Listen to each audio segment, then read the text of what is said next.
Hi guys, welcome to my channel, Sim, Sew and Style. Today I'm going to show you how to update a really simple sari that you've probably already got in your wardrobe. What I want to help you really do is to make the most out of what you already have. So today I'm going to show you a sari, which I've just got beside me here, which is a beautiful ombre sari. It's quite simple, nothing judgy on it, but what I wanted to add was a real gathered element across the front and towards the back on the bulla as well, just to give it a bit more interest and elevate the look. So that's what we're going to be working on today. So here's some useful tools that you can use on this project. The gathering foot if you have one, a rotary cutter which is great for accuracy, and there's some clips here that I use for some more lighter fabrics which move around quite a lot. These are really good to keep them in place. So first we need to measure how much of the sari that we want gathered. So I've taken it from the end of the bulla all the way across, and I'm going to notch it there at about 80 inches. And that's how far I want the gathers to go from the back of the bulla round to the front. So just fold that all together. So it's quite a long piece of fabric, so fold it all together so you only have to cut it once, and it will cut through all of those folds. So I've used these clips, as you can see on the sides, to really keep it in place, and this just stops it from moving around everywhere. And if you have got weights, use some weights if you have them, because they're also really useful.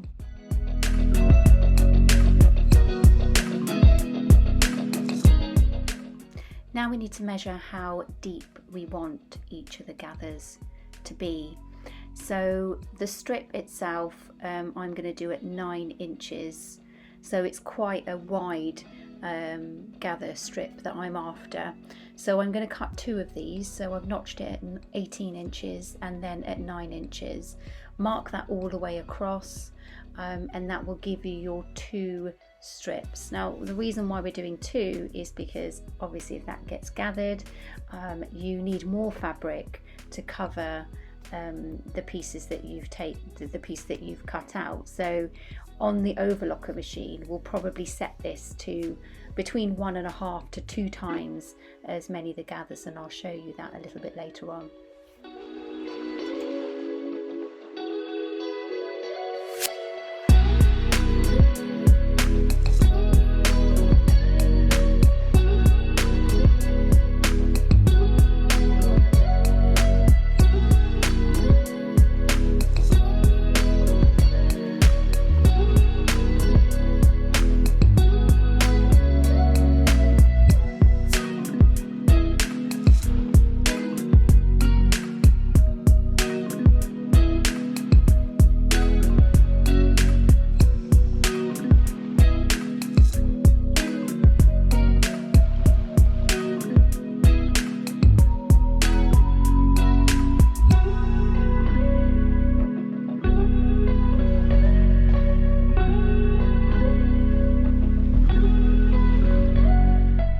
So firstly, get your 2 strips of fabric together, and this is where we're going to join them so they're one length. And we're going to use a French seam technique for this, which is great to hide away any raw edges. So if you get the wrong sides of the fabric facing inwards, facing towards each other, so you're actually sewing on the right side of the fabric, and do that across the raw edge of the 2 strips, and bind those 2 together.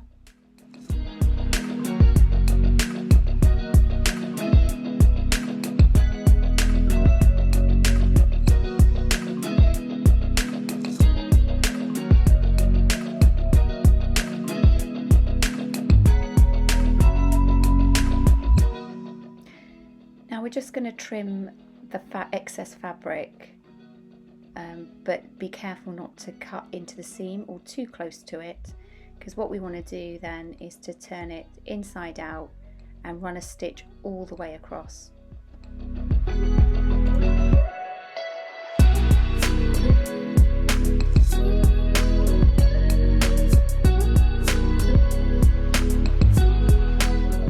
So what you can do here is iron it or press it just so it stops rolling around, but get that seam in the center and you can run a stitch now to encase the raw edge into essentially which is a tube.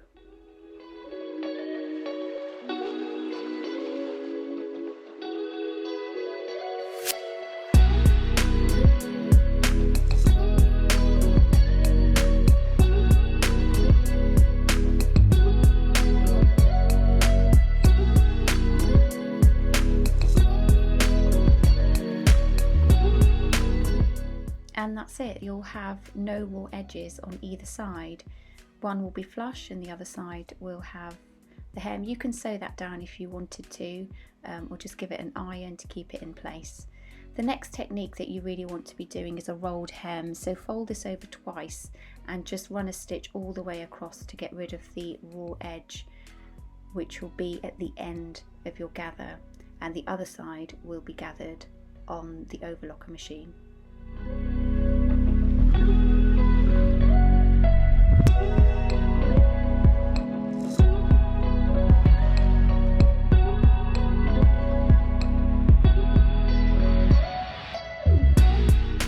So my Janome overlocker came with a gathering foot, which you can just put onto the overlocker with a screw that just comes on and off.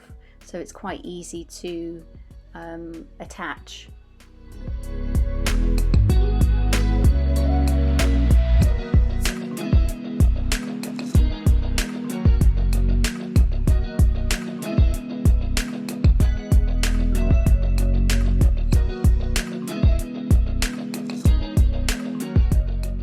So you want to get your fabric that's going to be gathered on the lower part of the foot and secure that in. It is a bit fiddly putting both these fabrics in, but at the bottom if you put the gathering fabric, and then at the top put the main body of the sari and sit that in the second section of the gathering foot. Now what you'll notice is it is a bit fiddly, and the fabric at the bottom will start to run through the machine a little bit faster than the top because of the gathering, and so I tend to put my hand in between the two fabrics just to ensure it's going through smoothly. And you can adjust the machine to a whatever length of gathers you want, either a 1, a 1.5 or a 2. The higher the number, the more gathering effect you'll get. So you can see when you look at the other side, all the gathers are now being created, which looks great. As you get to the end of the fabric, just curve it off so the end of the strip has all come to an end.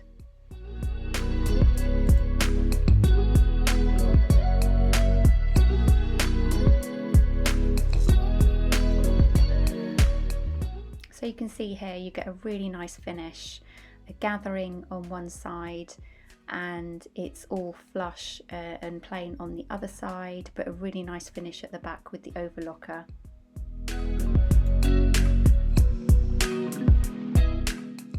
And this is the section where I've curved it off at the end. If you've still got raw edges at the very end of the sari, then of course just do a rolled hem to finish that off nicely. So I've just put this sari back on the stand to show you the finished look. So that's all the ruffles now that have been added, which I think look amazing, and I'll just turn it to the side there, and you can see on the bala it comes through as well really beautifully. So I hope you have an opportunity to create this look and update one of your saris. If you don't have an overlocker and want to do the gathering, you can do that on a standard sewing machine. I'll put up another video to illustrate how to do that. Enjoy, bye.